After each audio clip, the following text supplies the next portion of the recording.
मेरा नाम कय्यूम है और फारूक मेरे बचपन का दोस्त था। हम इकट्ठे ही पले बड़े और इकट्ठे ही हमने जवानी की दहलीज पर कदम रखा था। लेकिन उसके बाद काम के सिलसिले में और अपनी रोज़मर्रा की ज़िंदगी के सिलसिले में फारूक मुझसे दूर हो गया।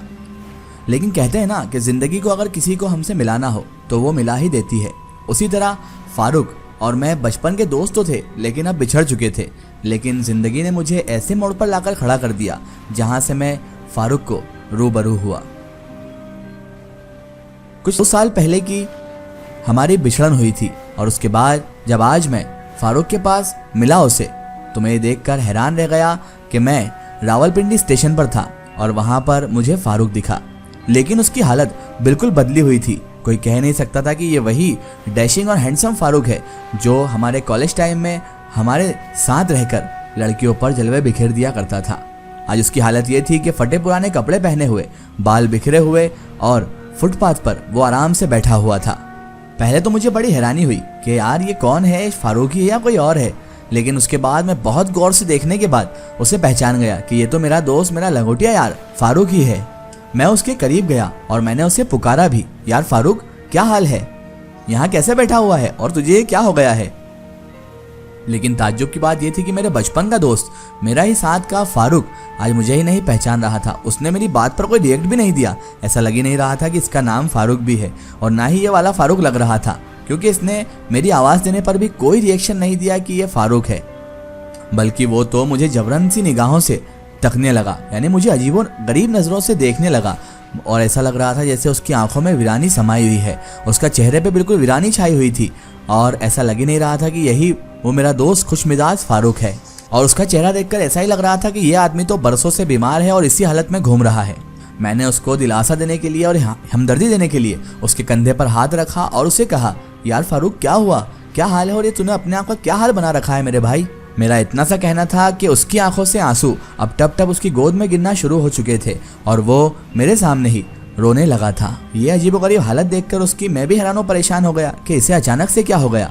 लेकिन फिर मैं चुपचाप भी रहा। मैंने सोचा कि क्यों ना इसे पूरी तरह से इसे रो लेने दिया जाए, क्योंकि इसका दिल इससे हल्का हो जाएगा और शायद फिर ये मुझे कुछ बता सके। इसलिए मैं खामोशी रहा। थोड़ी देर तक तो फारूक रोता रहा, लेकिन उसके बाद उसने आंसू पोंछकर मुझसे कहा, कय्यूम मैंने तुम्हें पहचान लिया है।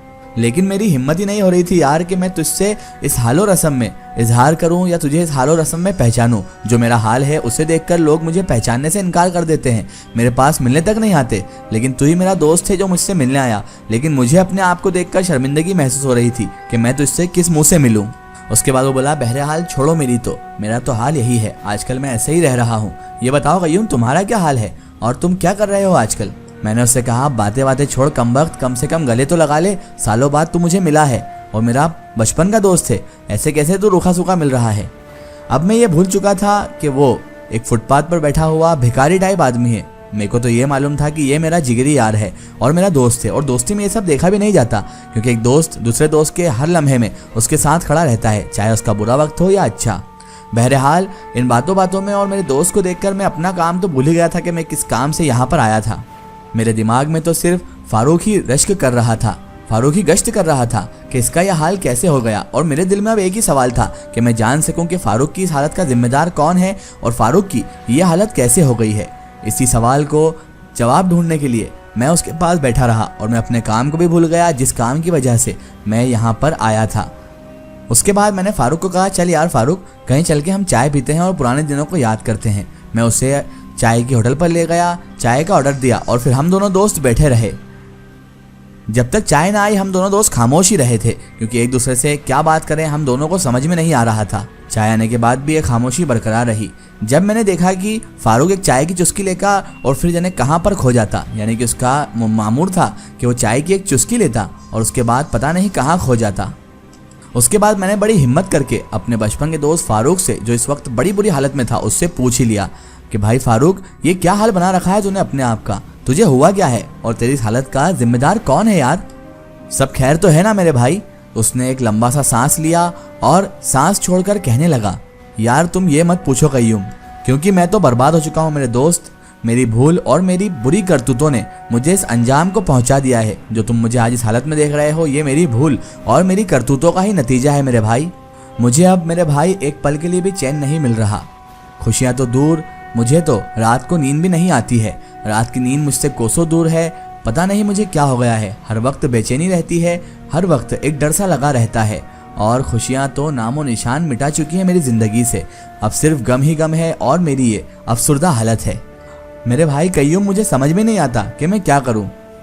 कभी कभी मेरा खुदकुशी करने को भी दिल कहा, लेकिन क्या करूं, वो भी नहीं कर पाया, क्योंकि मौत से हर इंसान डरता है जिस तरह मैं डरता हूं। और मैं खुदकुशी करने की भी कोशिश करने लगा, लेकिन बदकिस्मती से मैं वो भी नहीं कर पाया।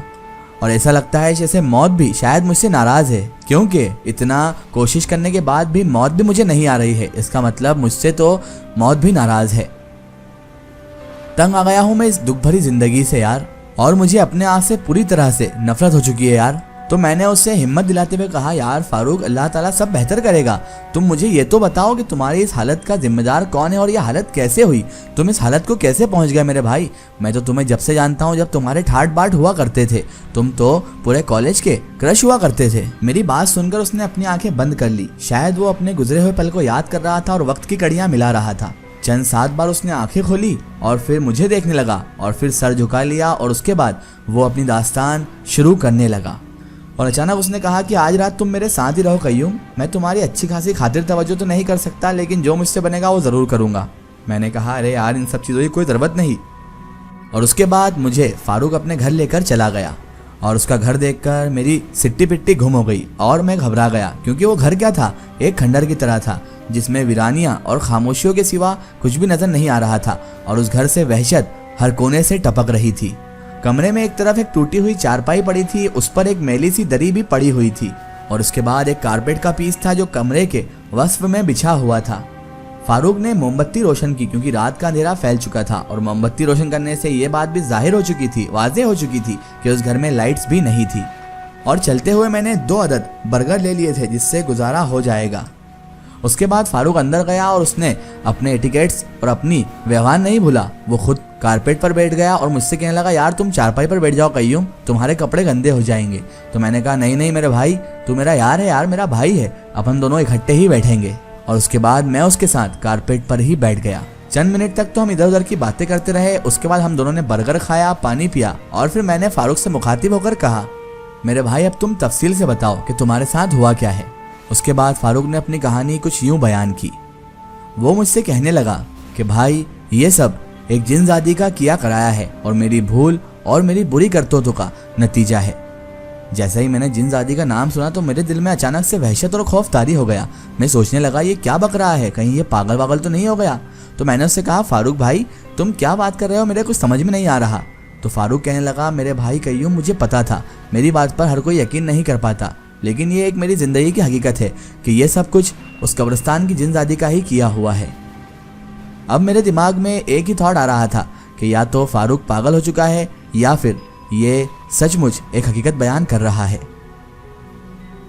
इसका एक स्टोरी हम देखेंगे इसके अगले पार्ट में।